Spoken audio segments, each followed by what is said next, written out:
See how perfectly that fits? Look at that. It's like the chassis was made specifically for this Switch, and that's because it was. So, and we're back. I went ahead and assembled some more of my lightsaber after I installed the accent LED over here. I think the last you guys saw I was screwing this piece in, and since then off camera, because my camera of course ran out of storage space and I didn't realize until I was done, I basically just put this back on, this black piece around the emitter and the emitter. All this stuff just screws on. It's nothing that deserves a tutorial video, so it's just pretty simple. And also I took a Allen wrench to these guys and I tightened those up. So now this rectangular piece doesn't move at all. And there's our auxiliary button there, our wires to our accent LED over here. So again, I can't test to see if that works because of that, because nothing's plugged in. So today we are going to be wiring this thing. This is an activation switch, not to be confused with the auxiliary switch. This is actually what's going to turn on and off our lightsaber. 2 wires too, 1 on each one of these leads. This piece originally had 4 leads on it. As you can see, I pushed 2 of them down because we're just not going to use them. So we want those out of the way, and these we're going to attach 1 wire each to.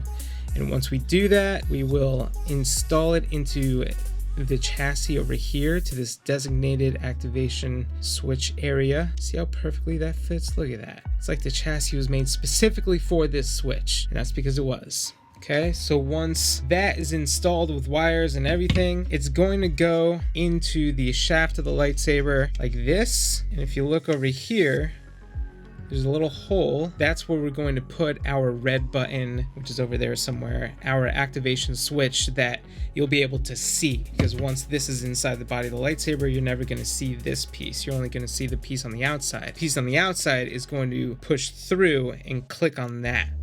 So that's the true switch. That's the true hero. So let's get to it. Okay. Gonna put that right there. Hopefully at a good angle for you guys to see. I think that works. Now for wire, I've got this stuff. So this is similar to the accent LED wire I use in the latest, like 3rd iteration, I think, where the blue and the purple wires were like glued together like this. Same thing. It's actually part of the same family. I originally got like 1 long strand of this like rainbow colored wires. So the blue, the purple, this white and gray, they all came from this one strip. I just literally just peeled those colors off. I like it because it's just a cleaner workflow. It's more efficient, it's more organized, it's easier to tell which wires are going to which device, which switch, you know. I already started to pull these apart, so they're going to go like this. Okay, so I chose white and gray because the colors are similar enough to know that they are going to the same device, but also slightly different enough to differentiate them between positive and negative terminals. I don't know if I'm using those terms correctly, but hopefully you get what I'm saying. And I also need heat shrink. Tiny, tiny pieces of heat shrink. Maybe I can use white? Yes. This is gonna look so legit. So you see these fraying a little bit? I'm just gonna twist them. Go.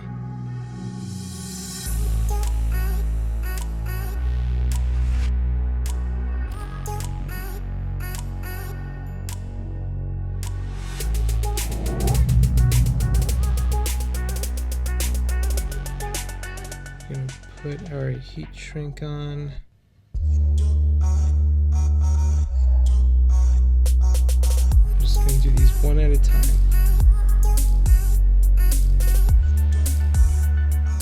I am happy with that. I'm also happy about that.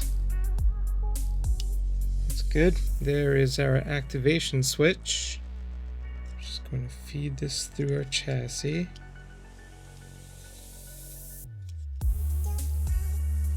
Look at that. Okay, I guess that's it for today. Pretty simple. All right, I don't know where this stuff goes yet, but I'm sure we'll figure it out when we get there.